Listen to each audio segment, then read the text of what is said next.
vem aqui, ele vem brigando, né? Brigando no bom sentido, né? E a gente, como nova comodoria, está muito focado na vela, está muito focado em querer dar e proporcionar o máximo que pudermos, né? Dentro das possibilidades, que o clube tem esse up, né? Em todos os sentidos, da vela náutica, enfim, para darmos condições para vocês. Uma boa noite e um bom evento. Oi.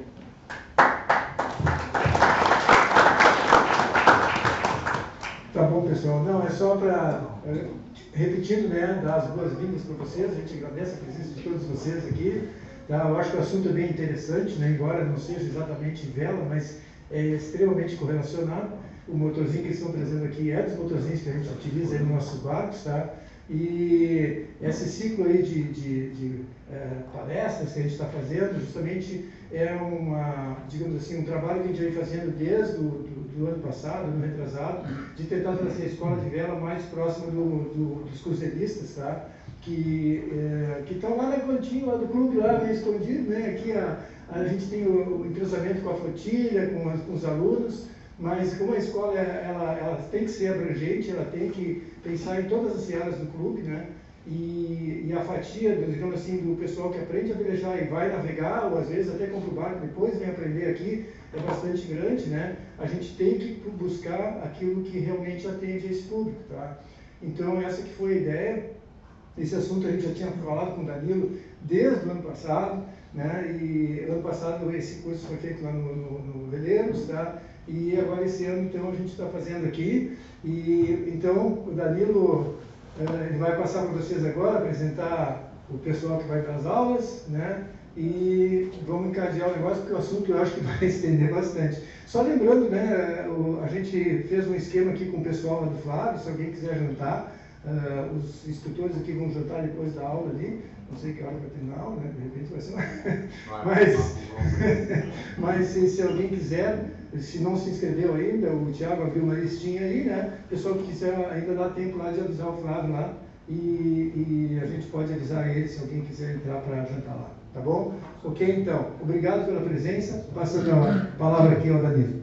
Obrigado, Coelho. Boa noite a todos. Muito obrigado pela presença de todos. Uma noite fria dessa aqui no sul, né? A gente está no finalzinho dessa frente aí, agora vai vir o calor de novo. Bom, a minha história com a Yamari, com a Sul Náutica, é desde a infância, assim. Outra vez eu contei esse episódio que eu era pitoco, secretário do pai, e o pai já tinha bons negócios com o pessoal da Yamari, lá com o Sakai-san, com o Jaime. E aí me criei sempre ouvindo Yamari, participando de todas as reuniões, mas só fazendo bagunça, né? Então, mais uma vez a gente trouxe eles aqui, a gente fez um esforço bacana para eles poderem vir de São Paulo para cá. A gente conseguiu trazer um 3YM aqui, um motor que tem bastante aí nos clubes, né? Um veleiro de 30 pés, 32 pés tem esse motor. E, puxa, é a hora de vocês sugarem tudo da galera, tirar as dúvidas, comentar sobre o seu motor, o que acontece, controlar revisões, controlar o mecânico, o que está fazendo, tentar participar, porque a gente que tem veleiro, a gente está sempre com um problema iminente. Então, assim, na hora que aperta a coisa no meio da lagoa, no meio do mar, tem que saber o básico, tem que saber onde é que são as peças, o que pode ter acontecido, o que ocorreu, enfim. Então, mais uma vez, agradeço a presença de todos vocês. Tá? Vou passar a palavra para o meu xará aqui, Danilo Sandrin. E ele é o cara que eu me comunico diretamente com a Yamari lá, tudo que eu preciso e pedidos, enfim, ele é minha fonte lá hoje. E só tenho a agradecer a vocês aí, a presença de todos vocês.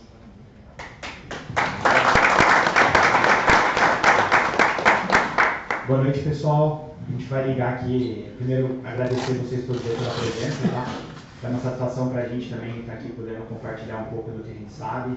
A ideia é fazer mais um bate-papo mesmo, porque a gente como fábrica tem um conhecimento a respeito dos motores, das aplicações, da manutenção, mas vocês também estão usando o motor, vocês também têm muita coisa aí que vocês podem contribuir e muitas dúvidas também que a gente pode, nessa oportunidade aí, tirar e deixar tudo claro aí para vocês. Eu vou ligar o computador aqui agora, que eu preparei uma apresentação rápida sobre a Yammer e as linhas de produto que a gente atua. E depois a gente vai falar basicamente sobre a parte de manutenção básica, tá, dos veleiros, tá, mais focado no motor YM e no JH. E depois a gente abre para perguntas aí, e aí a gente pode trocar essa ideia. Bota bem tudo.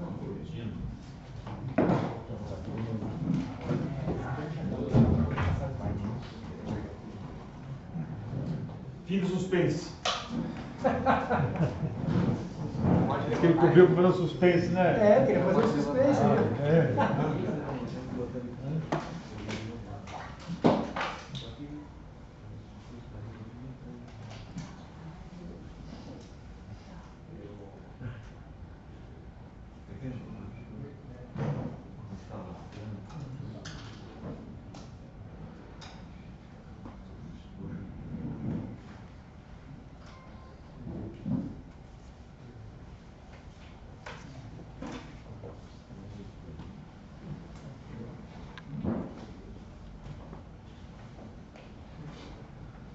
Bom, vamos lá.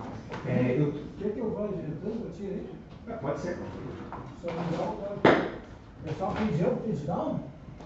Então tá. Isso sem fazer. Beleza. Bom, eu estou na Yammer já tem 2 anos e meio, né? Atuando na parte de motor industrial, gerador e motor marítimo também, junto com o Sérgio Scarton e com o Anderson. Assim como para o Danilo, desde a infância tem ligação com a Yammer, para mim também, apesar de pouco tempo trabalhando lá. Eu moro em Indaiatuba desde nascido, basicamente. E a Yammer sempre foi perto da minha casa. Quando criança a gente ia pro clube da Yammer, entrava escondido lá para poder jogar sinuca. Sempre foi uma empresa que fez parte ali da cultura da cidade como um todo, né? Bom, vamos começar aqui por outro lado. Aí, mais um. Falar rapidamente da origem da Yammer, né? Pode passar? A Yammer foi fundada em 1912 em Osaka, no Japão. Tá? Ela surgiu do sonho do nosso fundador Yamaoka de diminuir as dificuldades enfrentadas pelos agricultores, certo? E em 1933 ele conseguiu lançar o primeiro motor a diesel de pequeno porte comercialmente viável, certo? Motor estacionário. Em 1937 ele criou o lema, né, de conservar combustível é servir a humanidade. Então o Japão é uma região, né, com poucos recursos e eles sempre tiveram isso em mente de aproveitar aquele recurso que é disponibilizado para você da melhor forma possível. Então o desperdício é uma coisa que não é admissível na Yammer e nosso produto reflete justamente isso, que é um produto extremamente durável, confiável e se você fizer a comparação de qualquer linha de produto com os concorrentes, ele é o que menos consome combustível.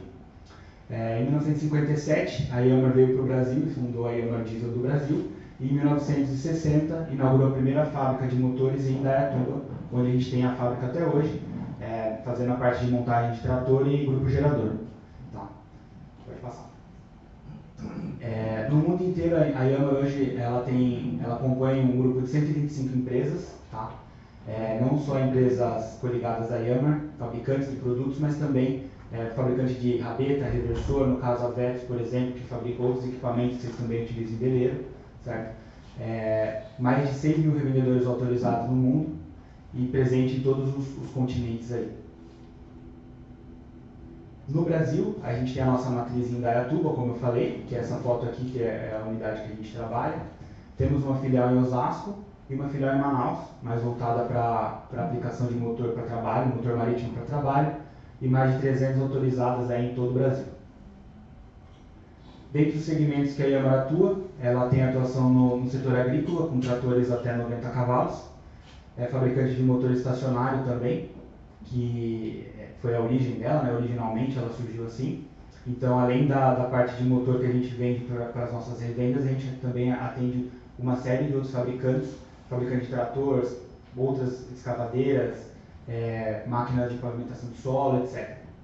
Atuamos na linha Marítimo Lazer, que é o que a gente vai falar aqui hoje, tanto para a parte de veleiro quanto para motor para lancha.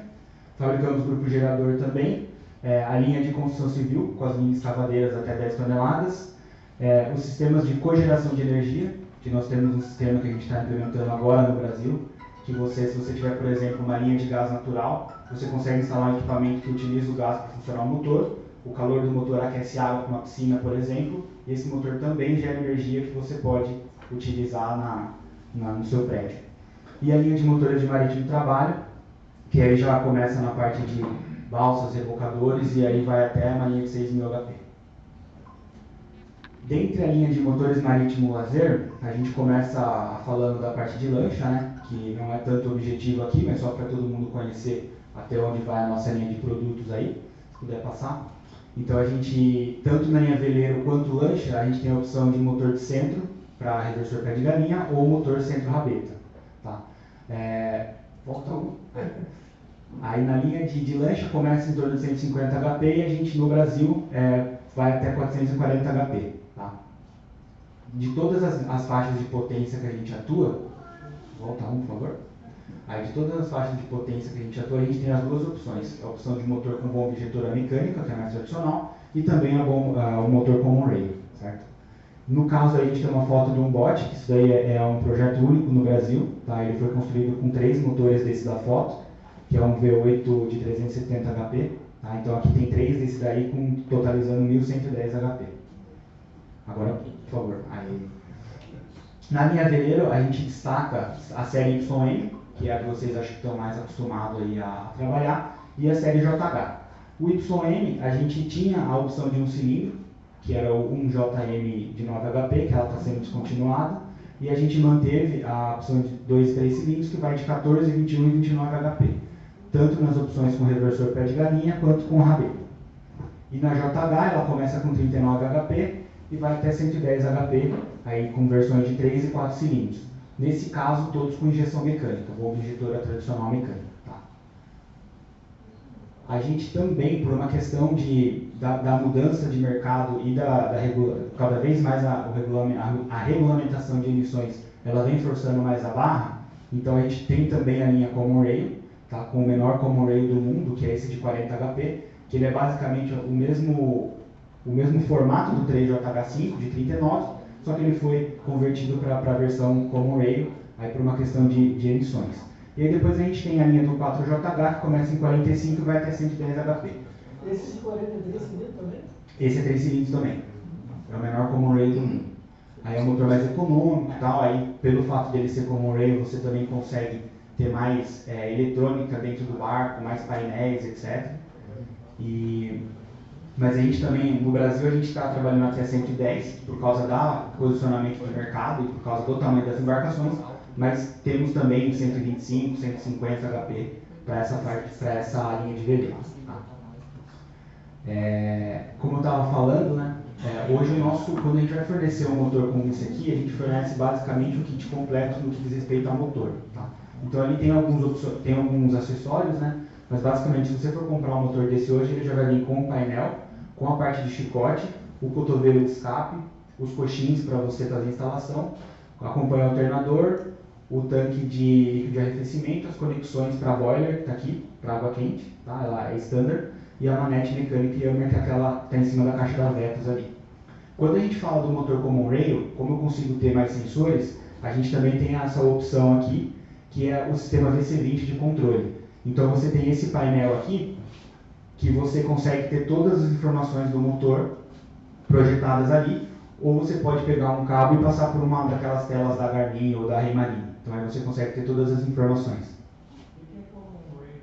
Common Rail é um sistema eletrônico de injeção de combustível. Tá? Aqui no caso você tem uma bomba injetora que faz a injeção de combustível no cilindro, controlada mecanicamente. Quando você tem o sistema Common Rail, ele é controlado eletronicamente e tem um tubo único, que ali o diesel é distribuído em alta pressão para todos os outros cilindros. Então você consegue ter mais eficiência e mais economia, que seria um motor eletrônico. Tá? No caso ali, a comunicação de dados aí é NMEA 2000? NMEA. Tá. Aí você pode pegar o cabo e passar para o plotter e ter todas as informações ali. Muita gente até deixa a parte do sisteminha que eu mostrei ali por trás do painel. Então ele, ao invés de ter esse painelzinho aqui no comando do bar, ele instala por trás e deixa só aquela telona ali à disposição. E aí nesse caso aqui a gente tem a manete também, né? Que ela é eletrônica. E eu também tenho o sistema joystick, que aí você é o sistema de docagem que trabalha junto com o ball thruster lá na proa. Algumas informações técnicas a respeito de motor. Então a ideia é passar para vocês aí uma ideia de manutenção preventiva básica que você possa fazer quando você tiver necessidade ou até mesmo por gosto, que imagino que a maioria de vocês também gosta de colocar a mão na massa e mexer no motor e cuidar dele. As informações que a gente vai passar aqui hoje estão todas disponíveis no manual de instrução. Tá? Pô, não tem o manual do meu motor. Se você for no site e for lá no motor que você tem, vai ter uma opção lá para você fazer o download desse manual. Qualquer coisa, a gente como fábrica também está à disposição, o Danilo também está à disposição para qualquer informação adicional. Às vezes você pode precisar de um manual mais específico, um manual mais técnico, a gente tem condições de compartilhar essa informação. Tá? Então aqui eu coloquei uma foto ilustrativa, que é basicamente esse motor que a gente tem aqui. Então aqui a gente tem a parte do silenciador de admissão, filtro de ar do motor, certo? Aqui a gente tem o coletor de admissão, filtro de combustível, deixa eu seguir aqui. Bom, talvez depois se vocês quiserem levantar e vir para cá, a gente bate um papo aqui em volta e troca uma ideia. Mas aqui fica o filtro de combustível, bomba injetora, aqui é o local de abastecimento de óleo lubrificante, a vareta do óleo, aqui o rotor da bomba. Aqui a gente tem, daí vocês não vão ver, mas a gente tem uma solenoide de parada. Tá? Nesse caso eu trouxe um motor sem o reversor, mas aí o reversor fica acoplado aqui igual naquela foto. Deixa eu ver. E a bomba de alimentação de combustível que está aqui. Mas depois a gente vem aqui, troca uma ideia e vocês podem perguntar, a gente discute os assuntos mais detalhadamente. Bom, beleza, você vai começar a manutenção preventiva básica do seu motor para onde você seguia, né? Dentro do manual a gente tem esse diagrama, essa tabela com os intervalos de manutenção periódica. Então, Yamaha começa a primeira com 50, todas as posteriores a 250. Tá? Que também é um diferencial nosso para toda a nossa linha de motor, tanto de veleiro quanto de lancha, nesse intervalo a cada 250 horas, ou um ano, enquanto o restante dos outros motores acaba sendo a cada 100 horas ou 6 meses.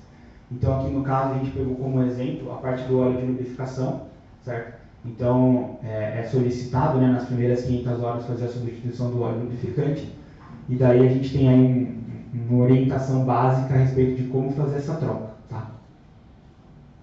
Então, basicamente, com o motor desligado, você remove a vareta do óleo, certo? Aqui também. Remove a vareta do óleo para facilitar a drenagem do motor, do óleo do motor. Depois que você fizer a drenagem, dependendo do local do motor, você pode drenar pelo bujão ou colocar uma bomba de sucção. Você vai remover o filtro de óleo, que está aqui no cantinho.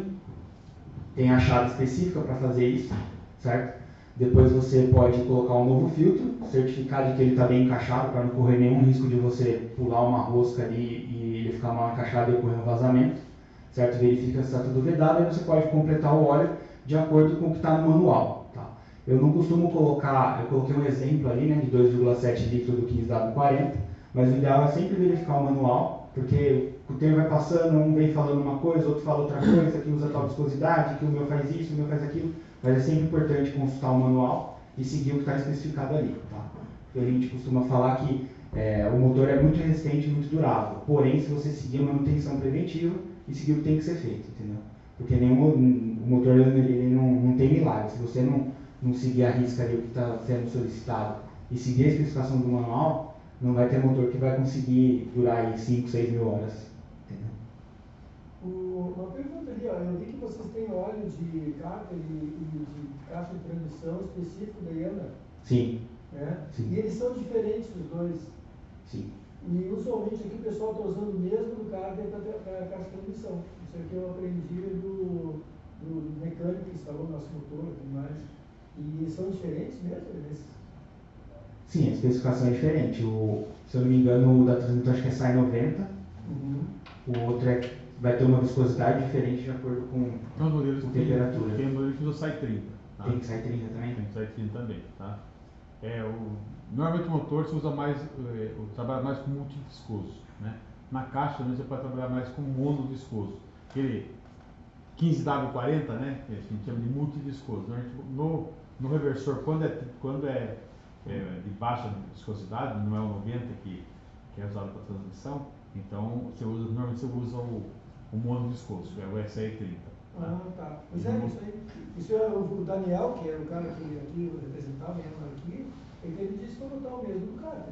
Porque antigamente o pessoal usava muito o mono viscoso, né? Só que o que acontece? O mono viscoso, quando você tem variação de temperatura, o óleo varia a espessura dele, não é viscosidade, ele varia, ele fica mais denso ou menos denso, tá? E quando você usa o mono viscoso, essa diferença é muito grande. Então você pega aqui no sul, né? Você tem temperaturas muito baixas num período e muito altas em outro, tá? Então não dá para você colocar um óleo, entre aspas, fino no inverno e um óleo grosso no verão, tá? Então fica difícil de fazer isso. Então antigamente não tinha opção, tá? Aí o pessoal que trabalha com óleo lubrificante, né, fez, né, todo o estudo e tal, e o que eles fizeram? Fizeram o que a gente chama de colocar aditivos no óleo, para que quando esfriasse, né, a temperatura ambiente esfria, tá, ele não fica tão fino. E quando esquenta, ele não fica tão grosso. Desculpa, ao contrário. Quando esfria, ele não fica tão grosso, e quando esquenta, ele não fica tão fino. Então ele tem praticamente a mesma viscosidade a 0 graus e a 30 graus, vamos dizer assim. Não é bem isso, mas é quase isso. Então quando você vai dar partida no motor, né, no frio, se for um óleo mono viscoso 30, ele vai demorar muito para conseguir circular. Nesse período que ele não está circulando corretamente, você vai ter um desgaste no motor. É que no caso ali, não sei se todo mundo sabe, mas o 15, tá, do 40 é 15 winter, que é inverno, que é a viscosidade dele no frio, e 40 quando está aquecido. Então, quando você tem uma temperatura quente... E na caixa, né, não precisa pode ser mono viscoso, então a caixa não vai ter... Na caixa não tem problema, porque o óleo já está nas engrenagens, quando começar a girar, as engrenagens já circulam o óleo, né, e já mantém a espessura sempre maior, que é melhor para a caixa de engrenagem. E a temperatura de operação da caixa também é diferente, né? Agora, outra coisa que é importante, por isso tem que seguir bem o manual, porque o pessoal se preocupa muito só com a viscosidade, tá? Não está colocado ali, né? Mas tem que se preocupar também com o tipo de trabalho. Se é um trabalho mais severo, um trabalho menos severo. Então, você tem pelo óleo diesel, você tem uma classificação da norma API, que é CA, CD, CC, CD, CE, CF e assim vai. Tá? Então, óleos para esses motores, né, você tem que trabalhar acima de CD, entendeu? É o ideal para trabalhar com esses motores. Mas no manual, sempre você te traz lá a especificação, ó, 15W40, 20W50, 20W30 e a classificação CD, CC, CE, CF. Tá? Então lá no manual você vai ter a especificação. Então é importante seguir os dois, tá? Não só a viscosidade, mas também para aplicação do tipo de trabalho. Porque antigamente, eu falei, só tinha um mono viscoso, né, um óleo mineral comum, né, mas as folgas, né, você tem uma ideia, vocês que alguns aí conhecem, já viram mecânico trabalhar, o cara ia trocar um mancal de uma biela, um mancal de brequinha, ele pegava uma rasquete, pegava um talude de bronze e ficava rasqueteando, experimentando no virabrequim até conseguir dar certo, e aí, ó, agora ficou bom, agora põe. Então as folgas eram folgas assim, extremamente grandes, vamos dizer assim. Hoje não, hoje você fala em milésimo de milímetro, centésimo de milímetro. Tá? Então você tem que ter um óleo que consiga penetrar essas folgas e aguentar o esforço em cima disso. Por isso que é importante seguir a especificação. Isso é um ponto fundamental para a durabilidade do motor, é o tal do óleo lubrificante. Se botar o último viscoso na transmissão, tem algum problema? Não é bom, porque ele pode trabalhar com uma viscosidade muito baixa, tá? Quando aquecer. Então é melhor trabalhar com mono na transmissão. Tá? Está respondido. Não, estou há 10 anos botando... Mas, viu? O pessoal costuma brincar, fala, viu? Tem gente que pega e fala assim, aqui o pai dos burros. Eu falo, não é pai de burro, não, é pai de inteligente, o burro é o que faz errado. Entendeu? Então ali, na dúvida, vai lá. Depois que você acostuma, só usa aquele tipo de motor, você grava, né? Mas no primeiro momento, vai no manual. Não segue aquele, né? Viu? Coloca tal coisa, ó, põe esse aditivo aqui no óleo que fica bom, que melhora. Ninguém melhor do que o manual para te dar orientação. Porque ali, o fabricante do motor, né, ele coloca aquilo que realmente precisa para o motor. Tá? É ele que sabe o que ele testou e o que ele aprovou. Né? Tá? Perfeito. Seguindo aqui a mesma ideia, né, no caso do reversor, para você fazer a substituição, aí é um KM2P1, que deve ser, que é o reversor que a gente usa na YM, né? Então no caso você tira ali o tampão e aí você pode fazer você faz a remoção do óleo com a bombinha para puxar o óleo, e depois você coloca o óleo novo e faz a vedação, verifica se está tudo certinho e já está feito, está pronto para uso. No caso da rabeta, o óleo da rabeta tem as duas situações. Se você tiver com o motor fora, que você pode fazer, você pode tirar, você tira a tampa e a vareta que fica na parte superior da rabeta, e você pode fazer drenar por baixo dela. Tá? A gente sempre recomenda, né, que todo mundo descarte isso de uma forma adequada, porque isso daí não pode ir para o meio ambiente, certo? Depois você pode encaixar a bomba manual na parte inferior dela e fazer a substituição do óleo. Né? E a gente tem uma outra situação que é quando o barco está na água, que daí você pode passar, que daí você tem ali uma foto, então você tem tanto o que seria o bujão, vamos dizer assim, o tampão, e tem a vareta. Então você pode tirar o bujão, o mesmo procedimento de troca de óleo, você levanta a vareta para poder facilitar o escoamento ou a sucção do óleo, né? E aí você pode fazer a remoção com a bomba também. Tá?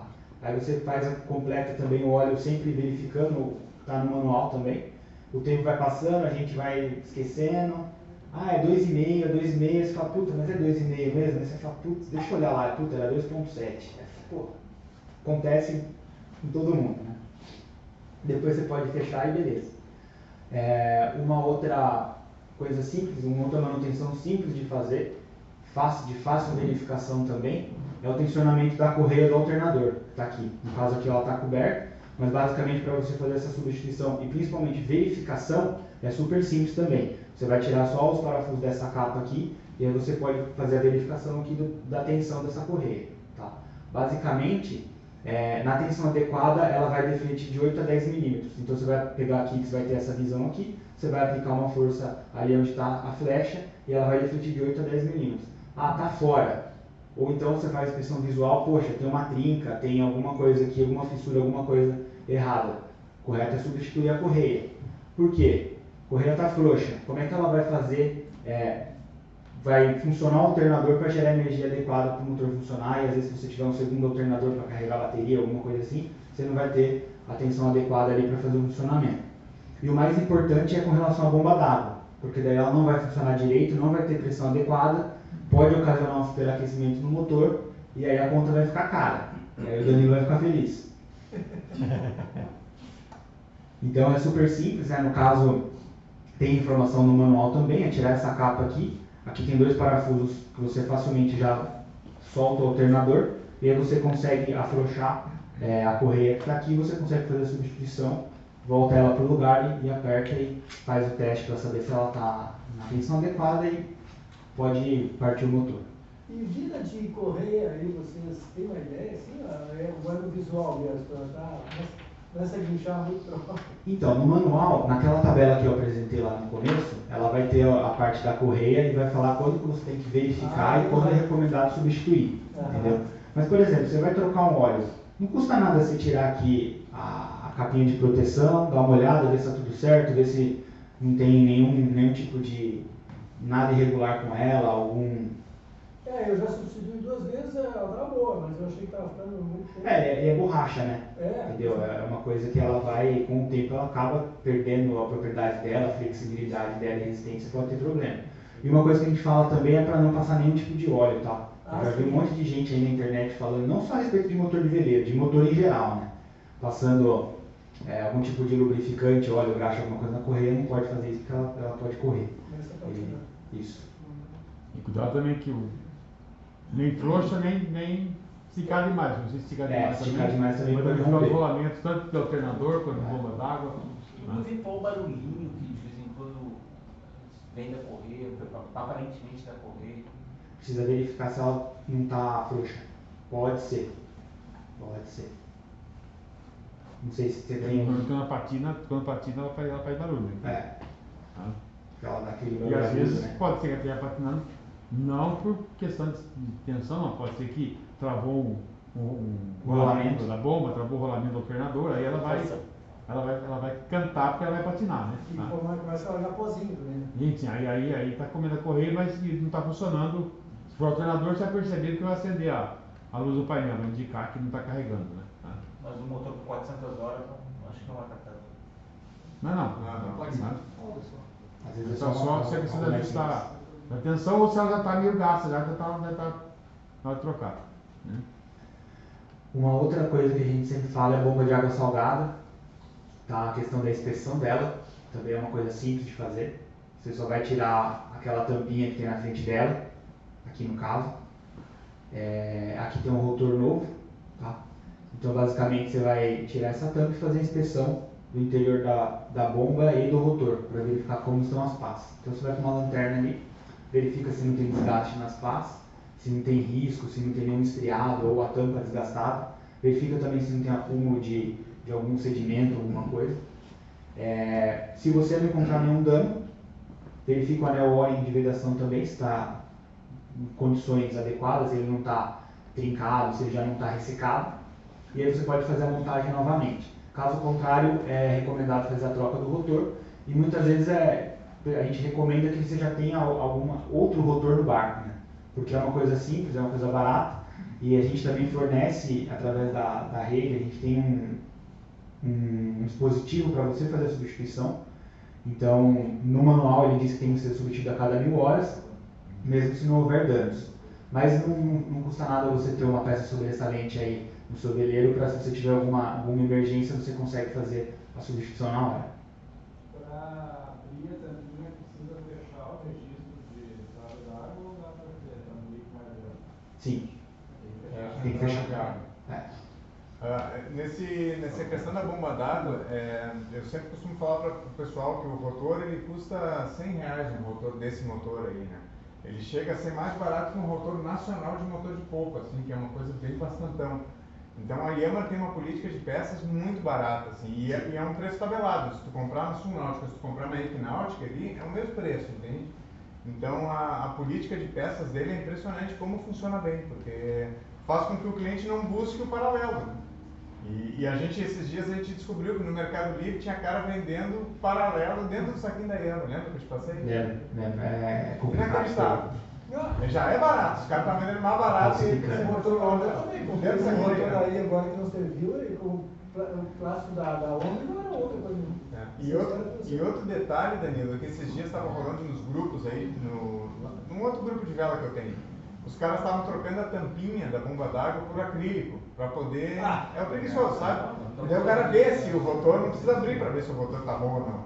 E aí começou a criar dúvida, eu falei, cara, o engenheiro que construiu essa bomba d'água aí, ele não fez de acrílico por algum motivo de desgaste, trinca, de segurança, né? E os caras, pois é, tô a fim de trocar. Eu falei, bom, se o teu motor tá na garantia, tu esquece, né? Tu vai perder a garantia.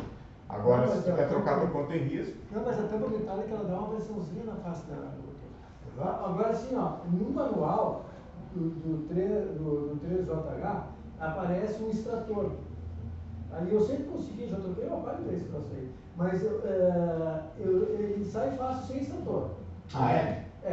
Mas aí como eu fiquei com a pulga atrás da orelha, porque eu não tenho tal extrator, né? O extratorzinho todo bacaninha ali. Aí quando vou botar, porque é um embroxado que ele, né? Aí eu boto uma graxinha ali para quando for tirar, facilitar a saída. Não tem problema nenhum, né? Não, a Yamaha inclusive manda um sachê de graxa no motor, que é basicamente... aquele sachê é mais para a parte de borracha. Mas ali eu boto no eixo ali, porque nunca tem problema de tirar. E outro detalhe, o pessoal bota muitas vezes de qualquer jeito esse rotor, seja no sentido horário, anti-horário, ele não olha para qual sentido a bomba trabalha. Também está errado, tem que botar já no sentido certo, porque essa primeira rotação já pode danificar o rotor zero. Se não está invertido, você eu estoura faço o ele. seguinte, eu já boto ela dobradinha e boto um tie wrap. Isso. E fecho com o tie wrap, ela entra certinho lá, depois eu puxo o tie wrap. Na rotação certa. Outra coisa que a gente pede para a Orienta, né, é verificar a parte do selo mecânico, se não tem nenhum vazamento, porque se tiver vazamento contínuo, aí a gente recomenda que consulte um representante nosso, que aí você pode precisar aí de uma alteração um pouco maior, uma manutenção um pouco mais profunda, e aí não é todo mundo que vai estar apto para fazer isso daí. Tá? Então a gente sempre recomenda que procure a rede, para que não, for um problema pequeno, não via alguma coisa maior. O selo mecânico tu fala no bloco motor? Não da bomba.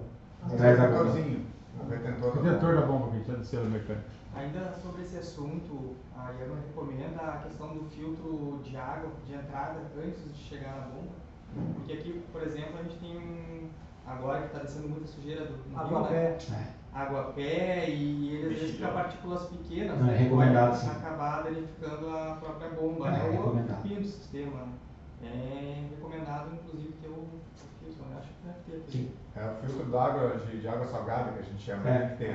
É importante. E vou te dizer, o que passar daquele filtro vai passar do motor e vai lá no trocador de calor. Exatamente. Mais pra frente a gente tem uma foto aí do trocador de calor que é meio inacreditável. Bom, Tá aí, instrutor. é isso aí, exatamente. Super simples, É. entendeu? Então você vai tirar a tampa, vai encaixar as duas, a porta e o parafuso ali e vai virar no sentido horário, e aí você vai conseguir sacar o rotor e fazer a instalação. Vocês têm esse extrator para vender? Danilo tem. Ah, é? Tá até o código ali, ó. Tá aqui, olha essa peça aqui, ó. Passa pra ele aqui, ó. Tá bom, então. Tá legal. Mas realmente nunca tive dificuldade de passar. E o retorno dura muito tempo. Sim. Se não pegar areia, que aqui o pessoal que tem barco com menos calado, que começa a andar em lugar mais raso, aí às vezes tem areia entrando e ele dura menos, né? Mas dura bastante tempo. Use somente peças originais. É uma coisa que a gente sempre fala, principalmente no que diz respeito à parte de filtro. Nosso filtro de combustível, ele é o melhor filtro do mercado. Tá? Se você fizer uma comparação dele com o MAN, Fran, ele ainda é melhor a capacidade de filtragem dele. Tá? A capacidade de filtragem do filtro da Yamaha é de 1 micron e dos outros fabricantes é de 5 micron. Então isso daí é fundamental, porque esse filtro aí que vai segurar as partículas que estão no diesel. A gente sabe que no Brasil é difícil achar um diesel de qualidade. Isso aí está diretamente relacionado com a vida útil da sua bomba injetora e do seu bico injetor. Entendeu? Que se você for fazer uma manutenção de bomba injetora, todo mundo aí sabe que não é barato. Entendeu? Então, às vezes é uma economia num filtro genuíno, você pode lá na frente precisar ter uma despesa muito maior e ficar sem seu motor funcionando ali por algum tempo. Tá? A questão do diesel e a questão de aditivos, o que a Yamaha fala sobre isso? Inclusive ali eu estava olhando, tem um aditivo ali que a gente recomenda para utilização no tanque, mas aí é mais para questão de algas. Exatamente, proliferação de bactéria. Muitas vezes o diesel está ali no tanque há muito tempo, prolifera bactéria, isso daí também vai influenciar na bomba injetora, então é o que a gente sempre recomenda. Por mais que o barco vai ficar muito tempo parado, tem alguém ali que deu a partida de vez em quando ali para poder queimar aquele diesel que está na tubulação, para poder queimar o diesel que está no tanque, porque se ficar ali parado muito tempo ele vai apodrecer e vai destruir toda a bomba injetora por dentro, vai ter problema com o bico, etc. Qual é o tipo de diesel que é recomendado? Nesse caso desse motor, ele funciona sem problema nenhum com o S500, tá? A gente não tem nenhuma recomendação para usar Verana ou diesel marítimo ou S10, tá? Na parte de motor como o Rail, ele é um pouco mais sensível ao sistema de injeção e a gente recomenda que seja pelo menos o S10 ou Verana quando você tem uma marina que tem o Verana. Mas o marítimo, tem o teor de enxofre, tem alguma contraindicação? Não tem contraindicação, tá? Voltando a falar do Comoray, eu não sei se vocês acompanharam no YouTube da revista Náutica. Eles fizeram uma travessia com um catamarã a motor da África do Sul para o Brasil. Aquele catamarã possui 2 motores Yamaha Comoray, que é aquele motor da foto que eu mostrei daquela lancha. Durante a série eles param para abastecer na Namíbia. E aí mostra o diesel de qualidade duvidosa que eles colocaram no barco para poder ir para o Brasil, né? E eu tive contato com eles, naveguei junto com eles e tal, durante a Rio Boat Show. E a gente foi impressionado porque na travessia toda, acho que foram 5.000 milhas, não teve um alarme, não teve nenhum problema, não teve nenhum tipo de apuro com relação ao motor. O motor ele deu a partida na África do Sul, eles fizeram manutenção no meio do Oceano Atlântico, chegaram em Itajaí e não tiveram problema nenhum com relação a isso. Então isso aí mostra o quanto que nosso sistema então não só o motor, mas todo o sistema envolvido no motor, seja ele com uma bomba mecânica ou como um rail, ele é bem robusto, entendeu? Tanto a parte de módulo eletrônico e tudo mais. Também com relação ainda a esses motores eletrônicos, hoje a gente já tem uma população grande no Brasil de veleiros e catamarãs que estão vindo lá da Europa, da Beneteau, por exemplo, que está usando o motor Yamaha como rail. Então a gente já está começando a preparar toda uma estrutura de peça de reposição para esse barco, porque daqui a pouco vai começar a fazer revisão e vai precisar dessas peças. Então já é uma tendência de mercado e a gente tem tido um feedback muito bom desses clientes que fizeram a aquisição desses barcos com esses motores, principalmente por questão de robustez e pela questão da parte dos módulos, que é algo muito simples de, assim, é uma coisa que não dá problema, entendeu? É uma coisa que, tanto para a parte de lancha quanto vela, o pessoal tem muita resistência com relação a isso, justamente porque envolve uma eletrônica ali, e se queima um módulo, a conta sai cara. Então a gente tem tido um feedback muito positivo com relação a isso, quanto à robustez do produto. Tá? Só complementando um pouco a questão do diesel, tá? Então ele falou, né, que o motor aceita S500, S10, o mecânico, né, S500, S10, o marítimo, o verano, né? Isso aqui é assim, o motor aceita. Então, no caso do marítimo, do barco, né, realmente é recomendado que se use o marítimo ou o verano por conta do teor dele de evaporação. Tá? Então, o verano e o marítimo, eles são mais indicados para a embarcação por conta do risco. Da segurança. Para o motor em si, funciona normalmente, não tem problema nenhum. Tá? Até melhor assim, o S500, né, no caso, ou o marítimo também é S500, tá? Porque o enxofre ele mata a bactéria. Tá? Então, como o problema nosso do diesel são as bactérias, então o 500 ele é até melhor nesse quesito. Tá? Mas tanto o S10 quanto o S500, né, você tem que cuidar, e o único aditivo que a gente recomenda ser usado, tá, é o aditivo bactericida. Só que tem um bactericida, você não pode usar todo o abastecimento. Tá? Isso você vai colocar a cada 3 meses, a cada 6 meses você coloca uma dosagem no tanque, tá? Porque ele também é um produto muito forte que ele pode danificar a bomba injetora, se você usar com frequência. Tá? Então, o senhor falou de vapor, mas tem alguma coisa a ver com a umidade do tanque? Não, o vapor que eu falo porque o diesel, sabe que o diesel é pouco volátil. Sim. Né? Antigamente, você colocava um galão de diesel aqui com a tampa aberta, você ficava o dia inteiro, você não sentia cheiro de diesel. Tá? Perto de gasolina, você coloca 10 minutos a todo mundo sentindo o cheiro de gasolina. Tá? Só que hoje o diesel, tá, ele já tem uma evaporação maior. Tá? Tem até o caso de alguns anos atrás, um conhecido meu, que era comum os caminhoneiros, né, quando estava danificada a boia, o cara pegava uma tocha, ia na boca do tanque para ver como é que estava o nível do combustível do tanque. Você viu, ele foi fazer, queimou toda a pescana dele aqui. Né? Então assim, o diesel hoje ele evapora um pouco mais do que evaporava antigamente. Tá? Então esses gases que eu falo do diesel, porque o combustível líquido não pega fogo, o que pega fogo é o combustível gasoso. Ele tem que entrar em evaporação e virar gás para queimar. Tá? Então, igual a gasolina, ela queima. Se você pegar um tubo de álcool, colocar fogo na latinha, se você fizer um furo do lado, vai escorrer álcool, não vai sair fogo. Né? Porque o fogo está só na superfície onde está o vapor. Tá? Então, agora, o cara lá falou que ele coloca um aditivo lá para melhorar a queima do diesel. Ele coloca, igual eu falei do óleo lubrificante. Manual. O fabricante recomenda que use aditivo tal, né, que melhora o sistema de injeção. Aí você põe. Porque o fabricante testou e aprovou. Não está lá, meu filho, é por conta e risco. Normalmente, 90%, como dizia um amigo meu, vai dar pau. A melhor coisa para o diesel é usar. Entendeu? É usar, é manter o mínimo de diesel no tanque e usar. Não tem outra coisa. Qualquer motor, seja de polpa, diesel, tem que usar. Quanto mais tu usar, mais confiável ele vai estar. E mais limpo ele vai estar. Quando você entra no sistema eletrônico, dentro do sistema Common Rail, né, vocês todos entenderam o sistema Common Rail, é uma bomba uma bomba hidráulica, vamos dizer assim, qualquer, como se fosse uma bomba de pressão hidráulica, ela vai pressurizar, porque no motor mecânico a bomba ela controla a pressão e vazão. Tá? No Common Rail, a bomba ela só manda o diesel para frente com altíssima pressão.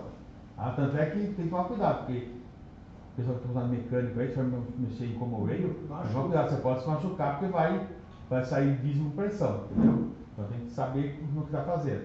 Mas aí você tem os bicos injetores, então a parte eletrônica está no bico, tá? Então é o bico que controla quando vai injetar e quanto vai injetar, tá?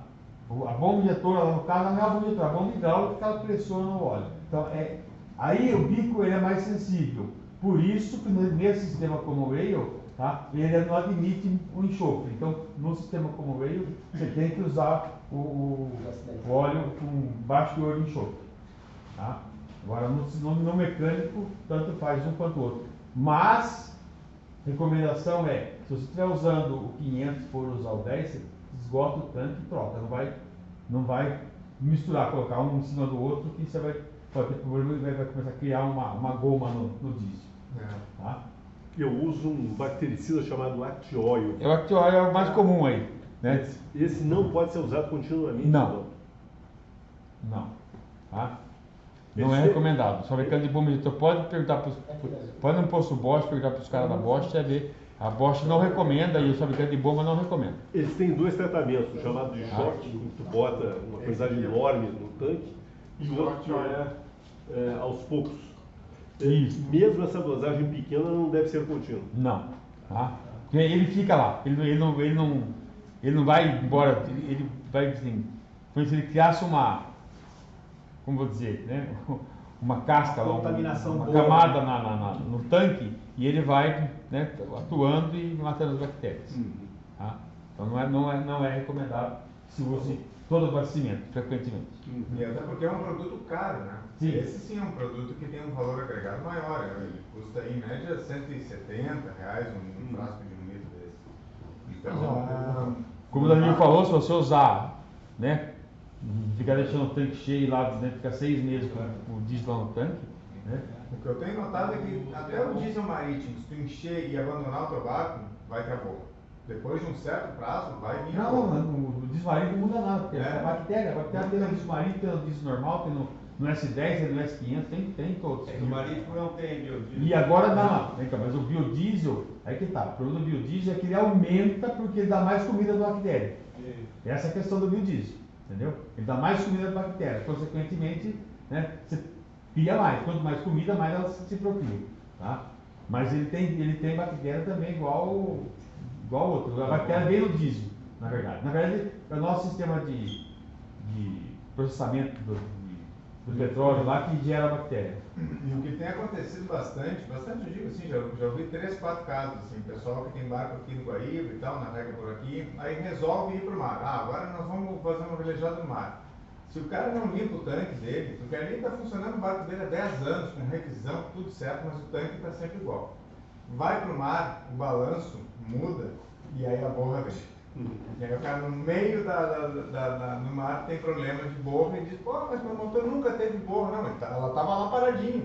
Só que o chacoalho aqui é um e lá é outro. E aí vai parar no filtro do diesel essa borra? Entra tudo. Cara, se pegar no pescador, é só. Aí tu tira o pescador, limpa e bota de novo e vai sugando diesel. Ou então faz um tanque auxiliar, né? Eu já fiz isso aí, de botar uma mangueirinha num tanque e diesel tá limpo, eu tô vendo, vamos usar esse diesel aqui, o tanque tá contaminado. Eu sempre uso uma bombona de vidro separado para fazer se apertar o tanque, bota na bombona, mangueirinha direto ali, faz uma direta. Só que tem que botar as duas, né? Sim, o retorno também. Eu pedi o Márcio para fazer uma peça lá e você caiu. Você com bombona. Você com a bombona dos mortos do outro. Eu tive um caso de um. Eu acho que muita gente não sabe disso, né? Um acidente nosso mas gerador. quantas vezes mais circula? O cliente falou que o motor parou e tal, o gerador não funcionou, ele mandou o técnico dele lá, o cara foi lá, analisou, testou, a bomba alimentadora, a bombinha elétrica danificada. Aí trocou a bombinha, funcionou, o motor pegou, beleza, foi embora, resolvido. Uma semana depois o cliente ligou, ó, o motor pôr de novo. Né? Aí ele foi lá, bomba queimada de novo. Tá? Aí ele foi ver, tinha 2 centímetros de sujeira no fundo do tanque. É uma cola aquilo. E uma cosma que entope tudo. Então, mas esse negócio de usar uma bombona externa, que o motor de gasolina dá certo, mas muita gente não sabe que o diesel ele é bombado rodado muito mais vezes do que realmente necessita, e tem um retorno. O consumo do motor desse aí é 1,5 litro. Acho que a bombinha ela chega a mandar 10 vezes mais do que realmente precisa, né? É bastante mais. Falando em caso assim, de diesel, eu tive um outro caso, a gente entra os motores, como o Daniel falou, né, também para outros equipamentos. Né, e a gente vende para aquele pessoal que faz aqueles caminhões, sistema de refrigeração para caminhões, né, para transporte de alimentos, remédios e tal. Né. E o cliente mandou a bomba solicitando inclusive garantia do bombista autorizado. Né, o cara, quando ele abriu a bomba, está todo enferrujado por dentro. Né. Aí o bombista mandou o laudo, né, com as fotos da bomba, tudo falou, não tem garantia, isso aqui é contaminação do diesel, né. Aí o cliente falou, não, mas espera aí, eu uso o mesmo diesel, porque eu não tenho tanque para esses motores, eles puxam direto no caminhão. Né. Aí eu falei para ele, realmente, você usa o mesmo diesel. Eu falei, por que estou usando no caminhão? Porque quando você saiu daqui, você saiu do caminhão carregado de frango, de carne, você foi embora lá para o Nordeste afora. Foi funcionando o caminhão e foi funcionando o equipamento de refrigeração. Quando chegou lá, você descarregou, né? Desligou de cima e voltou por de baixo. Ficou uma semana, 15 dias, com aquele diesel contaminado parado dentro da bomba. Não deu outro. Enferrujou, mas enferrujou a bomba. Por dentro. Ele teve que trocar toda a parte dos elementos e tal, que eram esses motores que é a bombinha em linha, né? Tem que trocar todos os elementos da bomba, a válvula, totalmente enferrujado. Tá? Eu queria que falasse 1,5 litro hora o consumo. Né? Essa pode ser tomado como uma média razoável, 1,5 litro por hora. A quantas mil rotações? Né? Quantas mil rotações? 2.100, 2.500. 2.100, 2.500. Tá. Nessa rotação ele é muito econômico. Essa é a rotação de cruzeiro, é 2.500? A média é essa aí, 29 anos. No meu parque anda 2.200. É que o... Isso aí, 2.500. Na verdade depende do casco também, né? Daí é uma combinação, casco, motor e hélice, né? Mas tu tem que ver a velocidade de cruzeiro também, que tu vai andar num veleiro, tu pega um 30 pés aí, tu bota 6 nós e meio de cruzeiro, né? Quando tu quer o motor, aí cara, tu vai ver, a rotação dele vai dar 2.400, ele vai estar andando 6 nós e meio, fácil. Se tu precisar um mau tempo, tu carga até 3.000 e pouco, aí ele vai te ajudar.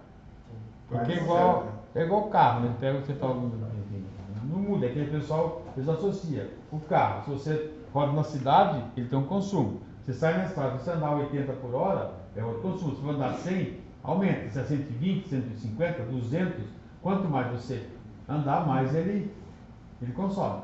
Tá? Então, no caso dos motores, mesma coisa. E também você tem a faixa de rotação que o motor consome mais ou menos. O que ele consome mais ou menos? Né? Não só a questão pela potência, que existe no caso do barco, quanto mais você acelera, mais rotação você tem no hélice, mais ele empurra o barco, se é para dar velocidade, para vencer o mau tempo, né? Então, mais potência exige, mais ele vai consumir. Né? Então, o que manda no motor, normalmente, se você pega as especificações, a gente tem que ver, é o que a gente chama de consumo específico, que é quantos gramas ele consome para produzir um cavalo. Tá? Então, esses motores são motores realmente de consumo específico muito baixo. Só que está aí, como ele falou, tem uma faixa em que esse consumo específico é menor. Porque quando você começa, você faz uma curva, né? A curva é um tipo de uma ferradura, vamos dizer assim.